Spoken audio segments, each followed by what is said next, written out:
1, 2, 3, 4, 5, 6, 7. 8. Cool. 9. No. 10. Okay. No. You both 11. You Wait, no, that's wrong. 18. I'm vetoing this. 73.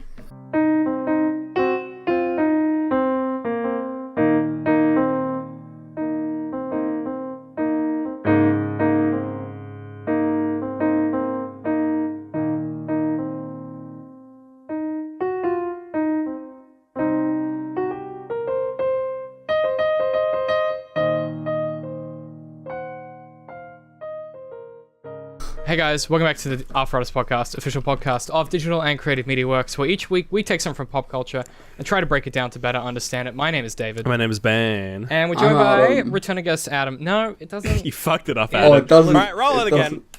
I understand why. Actually, you know what? You're right. That should be how it goes. What? No. No, he's That not really should a be how it guest. goes. I don't. Yeah, I'm not sure why I do that. Adam's part of DCM Works now. No way in, no way out. Congratulations, you've been assimilated. The reason that we've brought you on, Adam, is we needed some fresh blood because, as we discussed last week at the end of the episode, we're talking about a film that Ben and I have talked about relentlessly for pretty much seen a bunch. Pretty much since It's it like came David's out. favorite film. I've made like 4 Right. videos about it. We've done like 2 podcasts, so we kind of needed some fresh eyes on it. Isn't like your most viewed video on this? It's my most viewed video and my is, favorite yeah. film, so it kind of all checks out. It's like an intersection of things for me. Dude, you look really weird at the end of that video. I just want to say, Which with the God, full that print Star Wars wraparound Star Wars shirt. How have you watched movies now? I buy DVDs because everything else scares me. Let me know what you think of the film and that iconic scene. There's a great video that I'll link down below as well, where a great YouTube channel, they deconstruct that scene and they look through it. It's fantastic. I'll Yeah. put in the screenshot, but holy shit, It's not amazing. It was from a different era. the hair and the no beard, it's very weird. There's a video. No, of that was David's. that wasn't no beard. That wasn't no beard. That was like kind of not really able to commit. So kind of shaves every 5 days. Kind of Yeah. beard. I don't want to talk Look, about it. it was Dragging you bad. out. Yeah. James says, Ben, you look dapper as fuck. Really? Yeah, man, Oh, you do look. thanks. You look pretty fucking fly right now. It's just a polo shirt. Yeah, but Ben, you rock a polo shirt. I'll tell you that much. Alright, cool. So the thing we're alluding to, of course, is 500 Days of Summer. Which all 500 of them. If you've watched any of our content, you'll know that it's. You're not wearing the shirt. I'm not, because I had to go to work. I You forgot. bastard. I forgot. I'll wear it in the It's post a show. very obscure shirt. I'll put it on the yeah. post show. Alright. So if Oh, do you see it on the actually post still show- have the shirt? Yeah. Yeah. No, not the Star Wars shirt. The Oh. 500 No, Days the of Summer 500. shirt. He has a very obscure 500 Days of Summer I don't shirt. think I still have the Star Wars. So, 500 Days of Summer is a 2009 film about love, directed by Mark Webb before his Spider-Man days, written by the award-winning team of Scott Neustadter and Michael H. Weber. It tells the story of Summer Finn and Tom Hansen. Now, for those of you playing trivia along at home, the reason we're doing this is it's been 10 years since the film came out. Mark Webb directed The Amazing Spider-Man 2, Oh, which is weird to think about after watching this film. It's unfortunate. Just a bit of 500 fun Days of trivia. Spider-Man. So just something to think about as we go through. We'll do the summary in a minute, but first of all, as we do every week, let's just do a quick whip around. What did you guys think? Obviously, Adam, you hadn't seen it before, so let's hear your thoughts first. Coming into it first time, you seem to be enjoying it. Tell me what you were vibing. Yeah, I saw it for the first time yesterday. Yesterday being 6 hours before the show. So I was like, Classic. look, don't, at technically least it yesterday. wasn't. Yeah. At least it wasn't the Infinity War episode where I just didn't watch the film. Yeah, I was the I did Ben. I was the one that I didn't fucking watch rewatched the it. film. No, fuck that. So You guys are the worst. it's not worth a rewatch until the closing half comes out. You know what I mean? 500 Days of Summer was kind of weird because I don't generally watch films like that. Generally because I find them really fucking boring, and This in a one's, way, really I did engaging. find it really fucking boring. Oh, really? At points, yeah, but I do think the editing kind of carried me through. I really enjoyed the editing. It was really cool. It's Yeah. interesting you say that. Yeah, Plus, I mean, like, because sorry, All keep the going. stuff with color as well. That was really cool. Yeah, when you know to look for it, there's a lot of stuff going on in this film. It's really like a lot of nuance to it, and a lot of technique involved. Yeah. I might say my thoughts till after Ben because this was a weird experience coming back to it for me. So what did you think coming back again? Yeah, like it is an inherently boring film. Like there's no real tension. There's no explosions. There's no explosions. There's no breasts on my screen. There is a musical bit, but like that's neither here nor there. But I mean, it's still an engaging film, just because I know it's almost like a Schadenfreude morbid curiosity, because you know what's going to happen, because it tells you literally like at the first like few minutes, like you get like day 300 like right at the end, so you know that it's like, okay, they don't end up together, but it's like, I think just the presentation is so like on point that even at the points where you're like most likely to shut off, which is those points where they do their transitions from usually like something late to something early, which is just like 100% valence shift the whole time. Yep. They make those cuts interesting enough to where you're not like, we're going back to that day. Like, really? Like, there's so much longer of this film if we're only going like, we're like day 40. Like, there's 500 of these fucking things. They're snappy. They're quick. They're fun. Yeah. It was cool, like the thing they were doing with the constant jumps back and forth in time, but it got really difficult to keep track of. We can talk. That's so on like a second and third watching, that becomes like a non-issue. Yeah. Oh, really? I've seen this like 10 times. Okay, listen. I'll. Did you have any closing notes before I do my thing and then do the summary? I guess in like multiple viewing, like watching it, like this is like the fourth or fifth time I've seen it. Like it's still, I don't know, it's still a good film. I guess it still has the same problems though. Yeah, exactly. Okay, so coming back to, so I have a lot of history with this film. Obviously, this is you in film form, David. Well, here's the thing, right? So like, I think so this came out 2009, which was grade 9 for me. Yeah. And I was at a point in my life where like I would have probably identified quite heavily with someone like Tom Hansen, right? Quite heavily. Somewhat heavily. We actually talked about this in our Edge of 17 episode of the podcast, where that character in that film, the lead played by Haley Steinfeld, I have a lot in common with her, and there's a big Venn diagram with her and Tom Hansen. I was not a pleasant young man, and this film for me was like the first time I saw it, I thought it was an interesting romance story, and the second time I saw it, it genuinely changed me as a person. Hang on, the second viewing, that was just after a fairly significant breakup, and it genuinely changed me as like a human being. Like it was one of those node points where I could have gone one way in my life and I went the other direction. So coming back to it now as an adult who I'm a bit different than I was then, but not too different.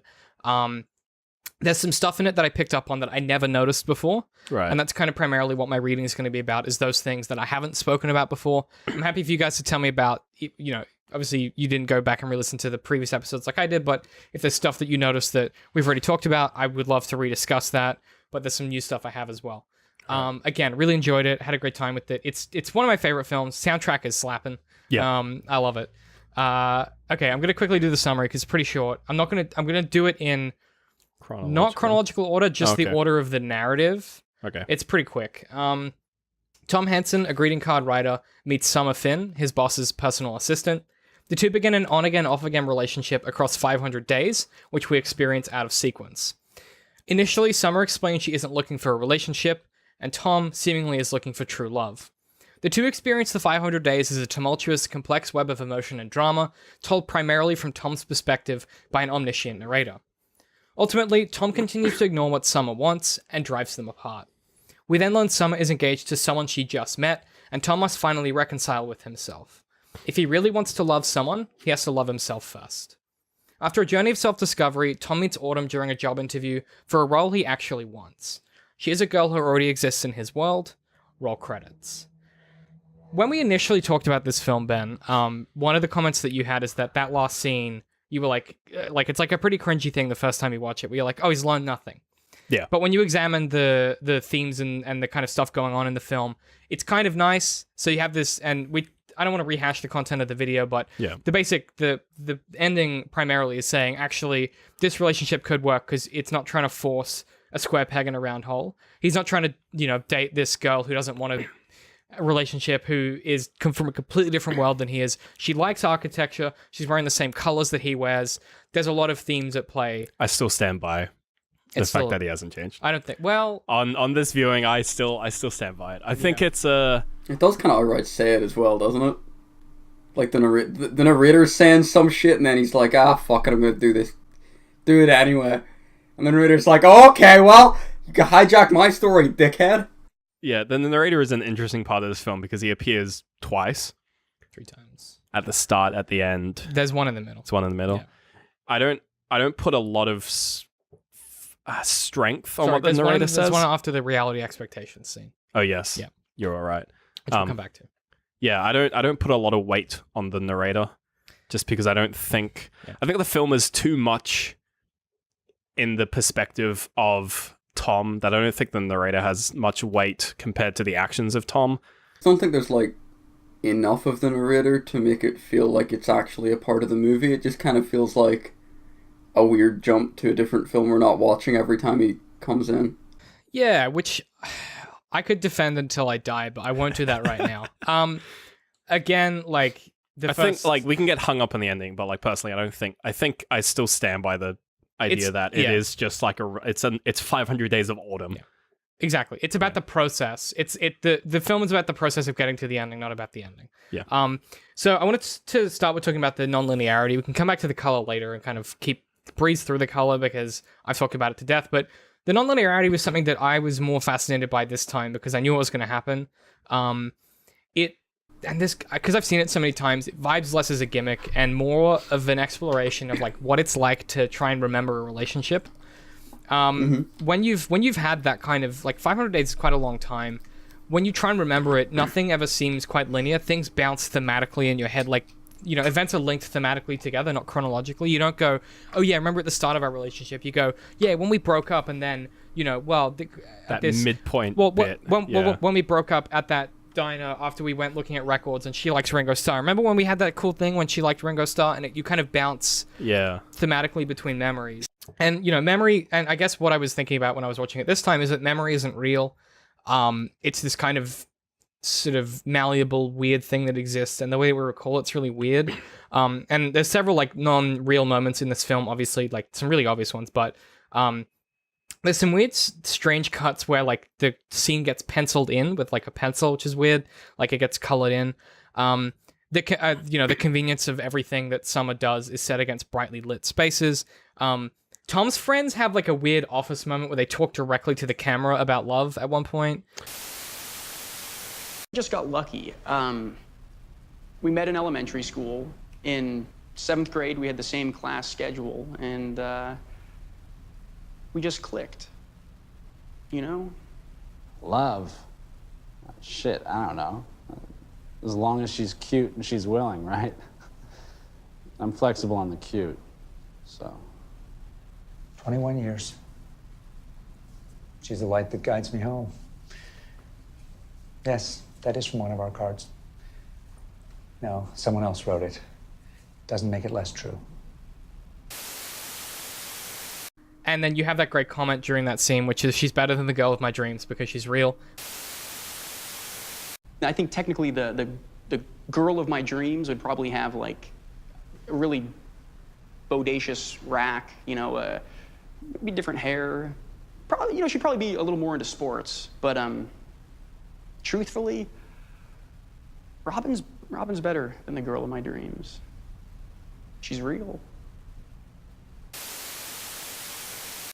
And I think the way that the film's structured and the way that those kind of non-real elements come together mirror Tom's lack of attention to reality. He lives in this romantic fairy tale where he ignores Summer's clear intention to not want anything seriously.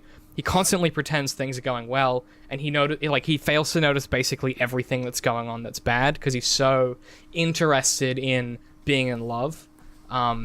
It's just a curious technique to tell a story about the way that a certain portion of the male population tend to engage with relationships, whether with women or otherwise. It's cool to see a film technique that then kind of it's a cool parallel to that, I think. It gets across that meaning in a way that I didn't really think about the last few times I saw it, but this time it kind of stuck out to me, I guess. Well, there's a lot of like allusions in the film to the fact that like Tom's a bit of a chameleon. So there's like the big one like is he the can change his color to like match with the Yeah, like when he gets stressed, he turns red. I never noticed that. But like a social comedian, Adam. Do you know what a social You mean comedian? chameleon. Is that- Comedian. You're saying comedian. You I mean am saying chameleon. chameleon. I meant chameleon. Adam threw you off. Social chameleon. Yeah. Like that was the plan. yeah. So there's like the taps joke, like, honey, our taps are broken, which she initially says, and then he tries to like joke at her about when they're at IKEA again, and she's like not into him. There's also the line sort of early early in the days, but actually appears later in the film, where he's sort of asking her like, oh, what are we, blah blah blah, and she's just like, oh, I don't want to put labels on it, like I'm just happy, like I'm happy, like things are good, which is pretty much like a direct quote to what he says to her at the diner. And he also uses that just after he punches the guy. He also says that, where he's like, we don't need to put a label on it, but like I need some kind of confirmation from you. I shouldn't have done that. Done what? Gotten mad at you. I'm sorry.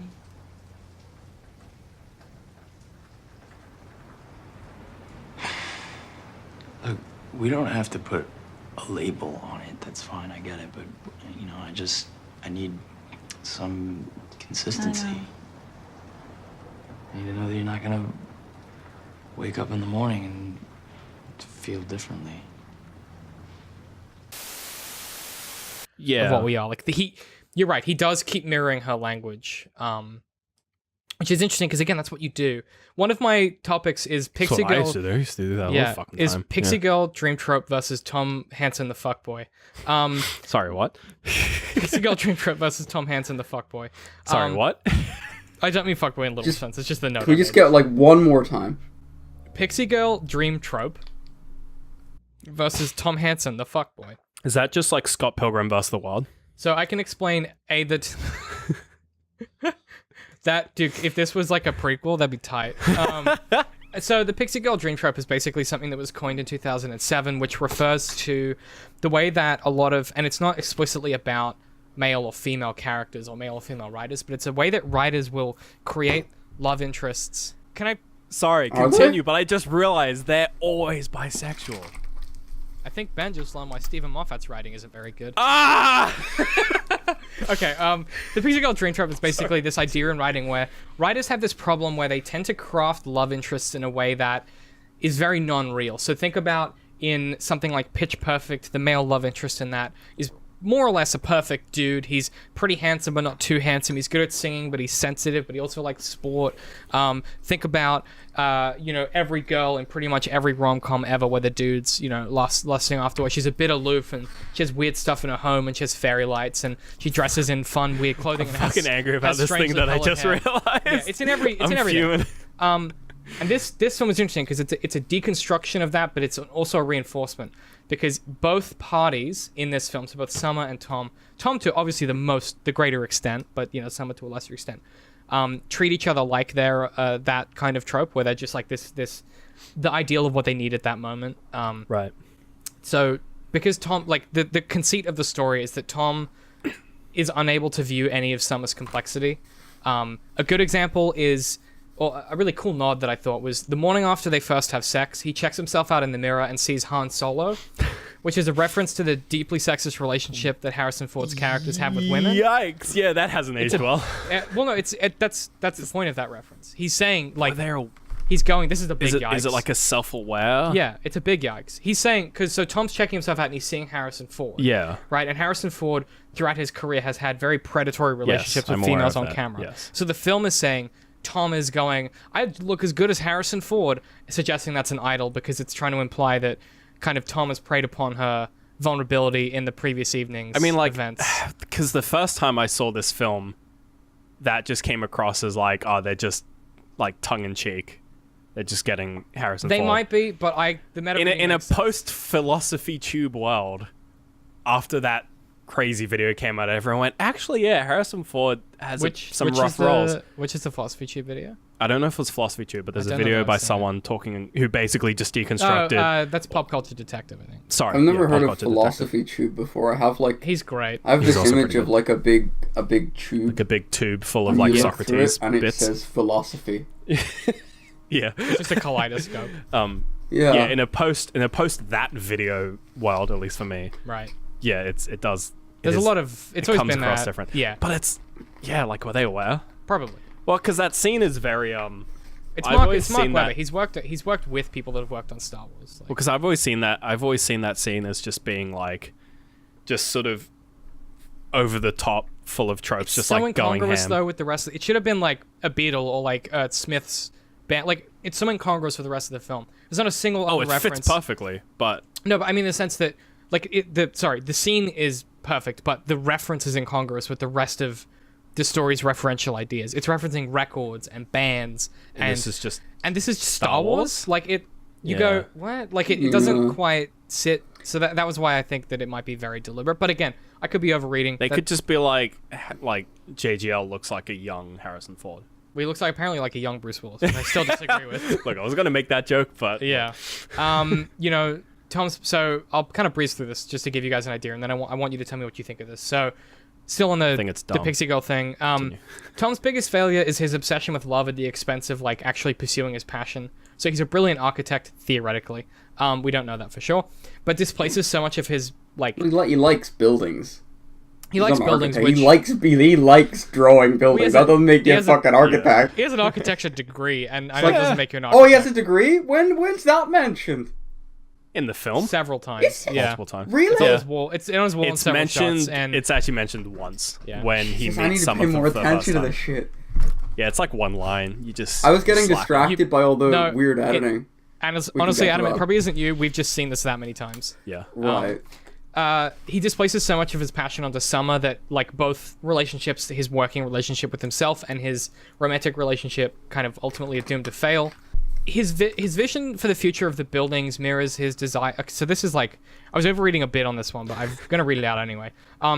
He's a planner, so like he envisions this future with these buildings that he never acts on, and he kind of has the same thing with Summer, where he treats her like an object that is going to fulfill a future desire of his, like she's like going to make him happy or whatever. And he seems to view his progress with Summer as a competition with other dudes as well, where he wonders, there's even a point at one point where the narrator goes, Tom wonders if anyone has broken through to her, as like, you know, got through the wall, has anyone got as far as he has?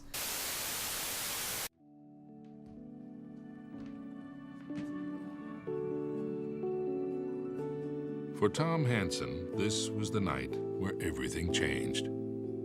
That wall Summer so often hid behind. A wall of distance, of space, of casual. That wall was slowly coming down.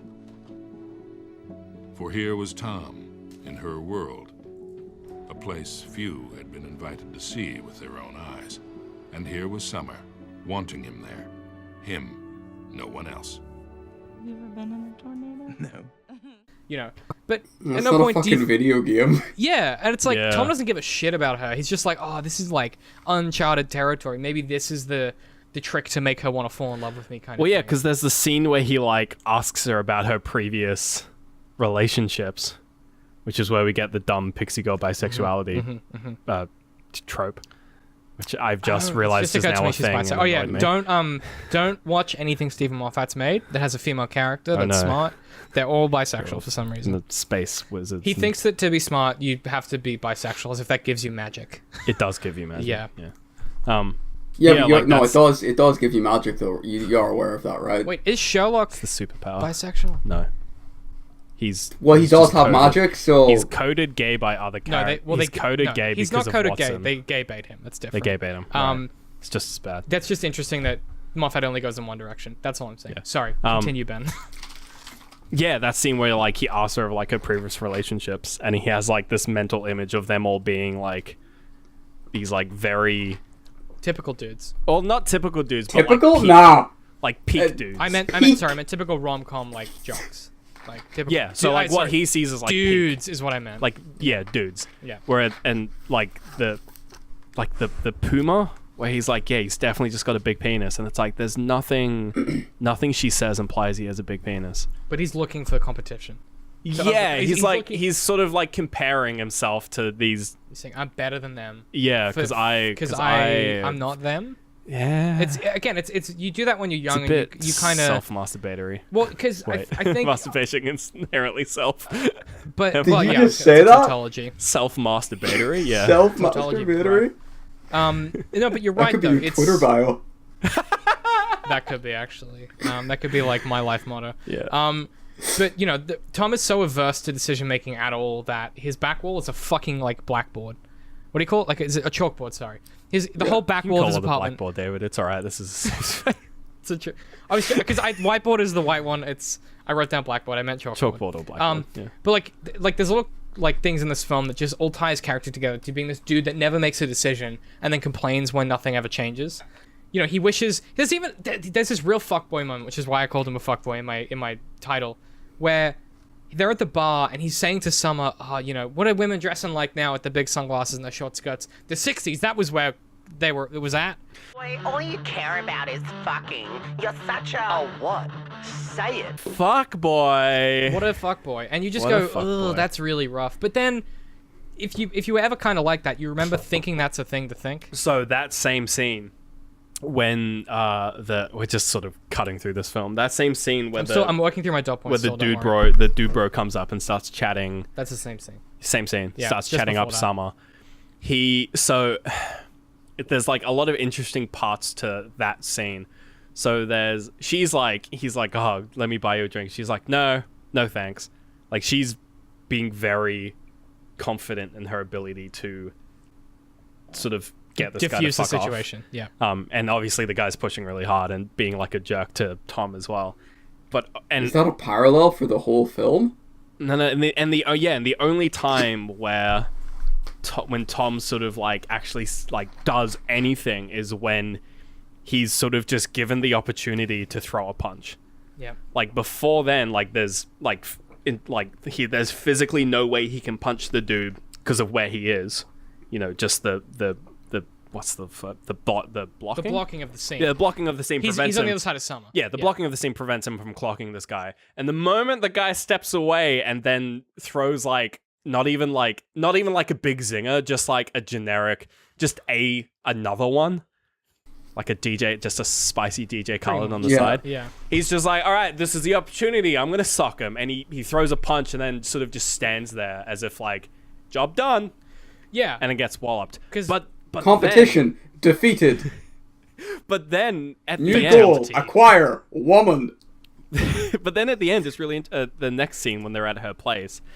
Her sort of annoyance. She's annoyed at him for, it's like, why did you do that? And he's like, well, because I had to. And she's like, she says, I didn't ask you to. Yeah, and it's interesting because I must have misremembered this film, or I've seen another film where the same kind of scene happens where it's like, you know, she's being harassed and he kind of like stays off to the side and he doesn't really do anything. And he may also get punched. It may just be the same scene. But instead of the girl being like, oh, like, why did you punch him? She's like, oh, why didn't you stand up for me? Like, why weren't you on my side? I don't know what film it is, You're but remembering 10 Things I Hate About You. I feel like I have never seen that punching a film. person is But really sure, it may have standing happened. up. But like, it's different because I was expecting can that see to the happen. scene you mean in my yeah, head. I was expecting her to be like, why didn't you stand up for me? Blah blah blah. Because I've seen that before, and that's like what you expect. But the film was like, no. Him, like, he doesn't need to stand up to her because he doesn't need to stand up for her because he doesn't need to because she's pretty capable. He just has to not punch him and try to be some macho guy he isn't. Exactly, and because again, like because he doesn't know who he is because he's in that. He's still somehow in that flux, like, because his life has been stalled for so long because he's been writing greeting cards. Which again, the greeting card company is the funniest shit in this film. Phil Coulson does a great job in this. And I'm glad that he's in it. film is like, I couldn't get past like thinking it was Coulson. Like in like a secret agent role. He was in this before Avengers, so I couldn't disconnect. Imagine there's so many people in this film who are like in other things now, and you're just like, I can't. Imagine the last 10 years of Avengers, and all I see is the guy from 500 Days. I have the opposite Oh problem. no! Yeah. When Phil Coulson died, I was like, it's fine. He can still write greeting cards. Yeah, it is way worse. But I had an interesting thought experiment because this film is very much. I think a lot of people, a lot of dudes, copy strike this guy. A lot of boys they find this film a little bit like they react to it in a kind of a negative way. I don't necessarily think the film is saying. I don't think it's saying anything about gender specifically, but it just happens to be the most common case where this happens because men are conditioned in a certain way. However, I had this thought experiment when I was watching it this time where I was like, imagine the roles are reversed. Summer is kind of in Tom's position where she really wants a relationship and the dude's like, no, man, I don't do that. I'm a free agent or whatever. I don't want a relationship. Then if you're watching that in a rom-com, she'd be suddenly very sympathetic. 50 Shades of Grey. Yeah. And for some reason, that's you a guys sympathetic actually character. fucking watch those films? I've read the books. I haven't watched the films. I haven't watched them. I've seen other people talk about them at length. Someone gets fingered in a lift. It's a lot. That sounds exciting. It's Charlie Tango. You'd think it would be, but the way it's written, it's super not. Safest in its class. Yeah. So during the climax of their conflict, when Tom... I actually have this note as well. When she turns back up to his place... There's an interesting scene that happened. Okay, so I want to talk about this because this is the... I hate that scene so much. Well, this is the moment when I was like, oh, they're not just playing fucking softball here. They're not being like... because in any other film, she would be like, go home, and it would cut to the next day or whatever. Same night, she goes back to his place and apologizes for blowing up at him. I don't know what... Like, I hate that so much. But, and you should. That's the whole point of that scene. I hate it. It should make your skin crawl. Where you're like, she shouldn't apologize, but for what, like, he has done, like, there's something that's happened here, whether it's, like, a societal thing or their relationship or his kind of, whatever it is, she shouldn't go back, but she does, and it feels gross and weird. It feels gross and weird because it is gross and weird. Like, that's, like, the worst part of the film. Like, this is the lowest point in this film. Like, I have problems with how... Okay, so I have issues with how this film... And it kind of comes from the fact that it's all from Tom's perspective. And there could be, like, an element of, like, unreliable narrator in it. That might be the point. Ironically, because there isn't narrator. Could be the point. Because the whole film is presented in a way where, like, Summer is, like, the problem. Where, like, oh, she never says what she she never says what she thinks. She's always, like, she's all manipulative and like she's doing these things like behind his back and like she's the villain, and that's why I still stand by the ending being just a repetition of the same, because there's no point in the ending where he's sort of seeing it from her perspective, from Autumn's perspective. There's no there's no resolution, there's no like lesson learned, there's no Well, it's not that, it's that there's this whole film like sits inside Tom's head. And there's no change in how that's presented at the end. Like, it's still very much... Okay, if it did, and there was a lesson learned, you would probably stop thinking about it. My argument for why I like... Because I agree. I don't think he necessarily changes. I think the film is trying to signal that whilst it's the start of a new cycle, you, the person viewing it, have the opportunity to not sort of be stuck in that, because you've now observed this and you can learn from it. Whether you are in the situation of Tom or in the situation of Summer, that pivotal scene where she comes back in, which again it's the climax of the story's the lowest point of the film, and it is, and it because you. But it feels like a triumph for Tom, but like it's not. It really isn't. But then, I mean, it's a triumph for Tom, but it's not a triumph for the viewer. Because it sucks. And you go, I hate it. Summer, what are you doing? But then at the same time, my counter argument to that is that he's also a little bit right when he confronts her, and, you know, at the end when he goes, you just kind of do whatever you want, don't you? She's like, yeah, I do what I feel like. And there's an element to that where he's a bit right, where she is so... look, I'm trying to think of a way to say this in a way that isn't like... I'm not saying that there's anything wrong with the way she behaves, but there is a lack of empathy that she displays as a character that Tom is very strong on the sympathy scale and very weak on the empathy scale. She's very strong on the empathy, weak on the sympathy. But there's a way that she behaves sometimes that makes it clear that she's not interested in Tom's feelings. And they're not dating, but at the same time, there's... Like, she just kind of does do what she does what she wants, but never really considers what the kind of ramification might be. I'm not saying that you need to do that. You can do whatever you want in your life. That's fine. You do you be happy. That's all good and fine. But you have to be aware that it doesn't matter what you're doing, it does affect those around you. So this is kind of why I stand around the idea that it's Tom's perspective. That's pretty obvious, and that he's somewhat unreliable, because assuming that the writers and the directors of this film weren't just writing a really bad female character, which, like, let's just assume the best. Let's assume that they knew what they were doing. Ben, there's a top hat with an apple on top of it in a shot in her apartment. It's definitely not an accident. Okay. It's the way that they present her from Tom's perspective as being this sort of like, yeah, like doing what she wants, like sort of like manipulative and like the villain. Like, that's why I kind of feel like that's what they were trying to set up, like with Tom being the narrator and not entirely reliable, because it's never like, no one's that. It's always just a case if you don't have the whole story. Right, but isn't that the point of the film? Like, because you know what I was talking about at the start with like the timeline and stuff. Even there's little things like the clothes they wear. Tom is always in a tie. No one lives like that.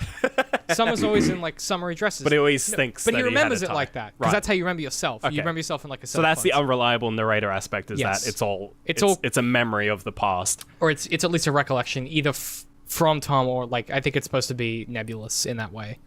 Because again, there's some conveniences in this that are like ridiculous, like the expectations versus reality scene, which again is one of the best scenes in cinema, probably. Yeah, it's incredible. But there's stuff in that doesn't make sense. Like Tom, when they make out, it's perfectly framed against a dark curtain and a cool industrial lamp with Summer's like bright wallpaper behind it.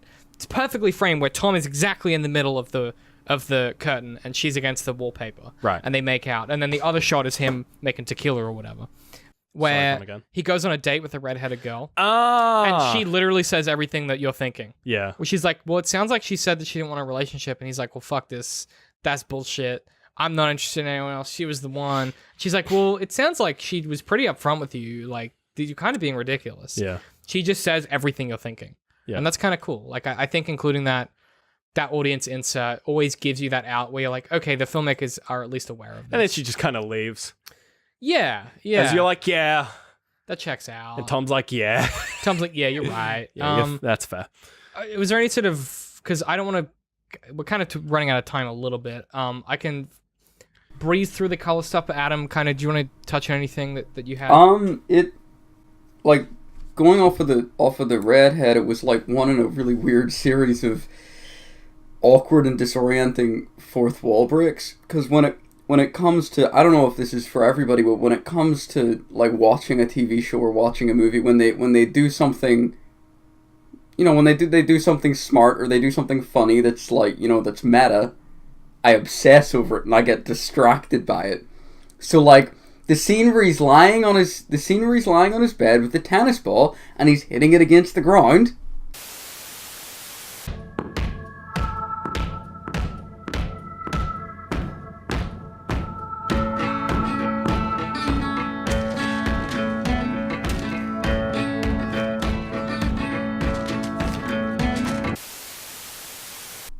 And it goes into the beat. That was really fucking cool. That was really good. That would work really well in a YouTube vlog. That had me... I was obsessing over that. I was obsessing over that for like the next 7 minutes of the film, and I didn't get any of the next 7 minutes. And it's like, that's really cool. That's a really cool little thing they did. This is not a good film if you get distracted by things like that, because this film is nothing but things like that. Yeah. They didn't have vlogs back then. I feel like I missed so much of it, and it was like, even though the expectation versus reality scene was really cool, and that transition at the end had my fucking jaw on the floor. A split screen and text on the screen in a film looks bad, is jarring, and will never work. You're out of your fucking mind. I think, if you watch it a second time, when you have when you know what to expect from from each split screen, you sort of realize how well they compartmentalize the important bits. So on like a second and third viewing, the way that they time everything, where some things will happen in sync because they're not really important, you can just kind of glaze over it, and then they'll sort of desync different elements of. So you're meant to watch one of them at a time. Exactly. And the film tries quite hard to sort of lead you to what one you should look at. On second and third viewing, it works perfectly. Mm-hmm. On a first viewing, it is distracting and really hard to watch. Because it kind of comes out. Yeah, of but that's not a good device then. If on the first viewing of the film, Adam, I don't know. I feel like a device that on the first viewing is crap, but on the second and third viewing literally becomes like a cinema, like an editing and like cinema masterpiece. I don't know. I feel like it's worth really having that cool. shit It's first just watching. It's just you don't. I don't know where to look. Well, now you've seen it once. Like it should be made clear. It should be made clear to you. Like it should be made clear to you. This is the one you look at, and this is the one you glance over at occasionally. Okay, but the film like one frame should be bigger, or one frame should be like lit in a way more interesting, colorful way or something. I don't know. It's more subtle than that. It's things like, you know, when they don't want you to watch one, the dialogue in that will fade away slightly and will kind of drone on, and the other one will start dialogue. Or it'll be a long zoom with nothing happening. Or it'll just be them making out. You understand? Okay, they're just going to be making out for a bit. So you look at the other side. You watch them make some tequila. It's stuff like that which. Yeah, it'll be like long shots. You're like, okay, that's a long shot. Pay attention to the other one. There are clues.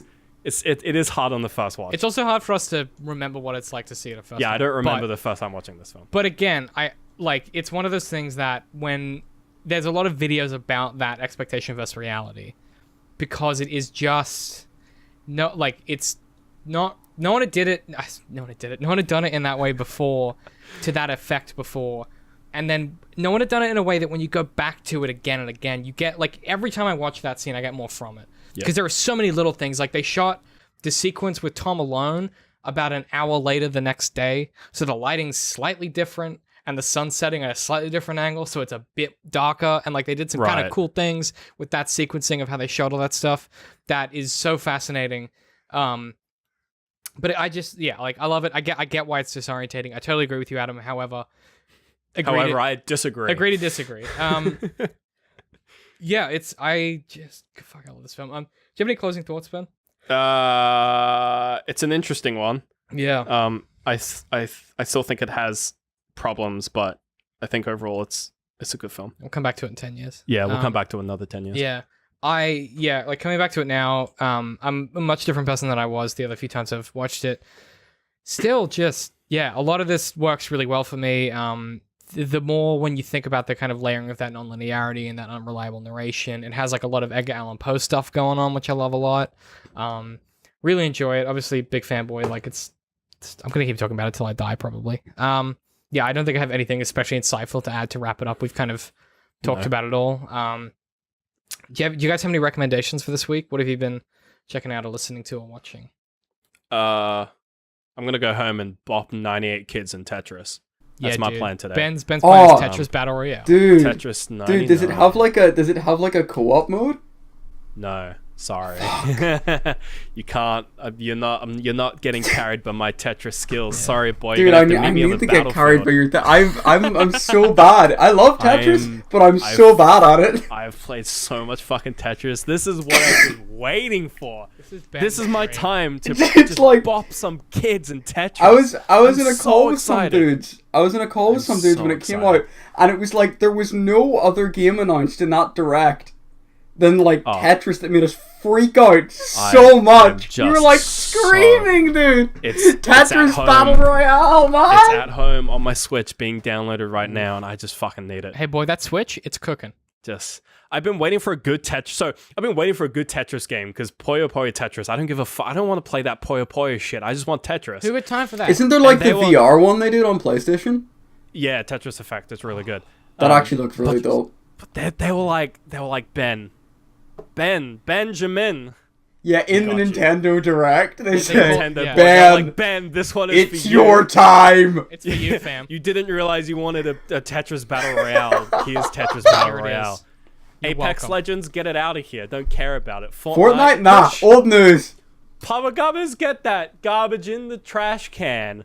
I want some of that. That's Tetris not 99, satire, by the way. baby. Get that garbage in the trash can. Put it in my gobber. That's going to be my next week's recommendation as well. So like, you don't have to watch the next week's episode. I'll cut Just that. Tetris I'll cut 99. that part of your segment out in the edit. And the end of it would just be me going like, "Woo!" Yeah. That's it. Adam, what have you been peeping, checking out? What have I been peeping? I watched a bit of the new series of Big Mouth. It's not. Fuck me. It's not amazing. Is it season 2 or Big season Mouth. 3? Is there a new one? Season 2. Season 2, I Yeah. think. Oh, yeah, it's fine. I watched the whole thing. It's fine. It's alright. What the fuck is wrong It's with good you for. guys? It's good while I'm editing. It's good while you're editing. It's good while you're As like a editing. I like counter the- exam. It's like, don't do this. Just don't. I like do it. It's the- actually. It's not bad. I like the I refuse to animation watch style. it. They do a lot of really creative stuff with it. You so like the animation style? I don't understand you two.